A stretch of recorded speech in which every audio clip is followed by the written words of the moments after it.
Alors lui fut amené un démoniaque, aveugle et muet, et il le guérit de sorte que le muet parlait et voyait.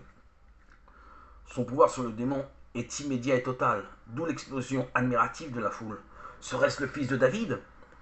Les foules en effet se demandaient bien qui pouvait être Jésus devant ces miracles. Même si leur interprétation reste très marquée par la mentalité de l'époque, toute maladie n'était alors qu'un effet de force maléfique.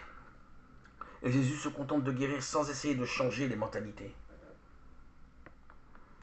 Mais ce qui est sûr et certain, c'est que les foules dont il guérissait les malades l'aimèrent, l'admirèrent et le reconnurent pour le Messie. C'est ce qui a lieu ici, devant la guérison du possédé muet et aveugle.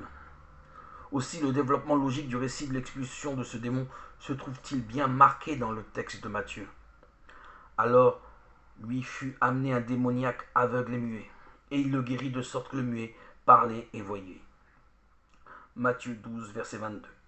Car dans ce même passage, les pharisiens acharnés, venus exprès de Jérusalem, s'exaspérèrent devant les louanges de la foule à l'égard du prophète.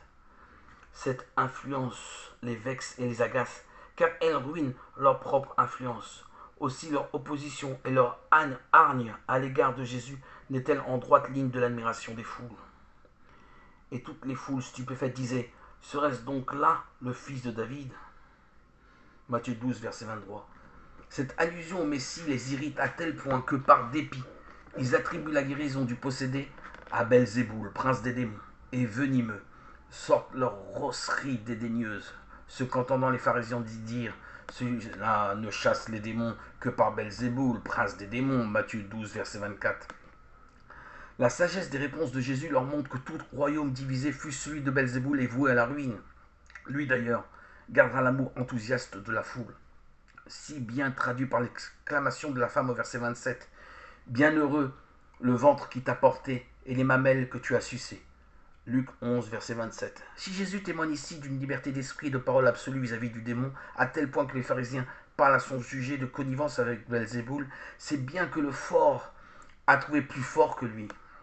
Lorsque le fort armé garde son palais, ce qu'il possède est en sûreté.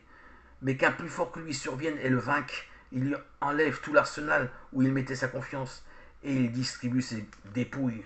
Luc 11, verset 21-22. Ne craignons donc rien du mauvais, nous sommes gardés par le fort par excellence.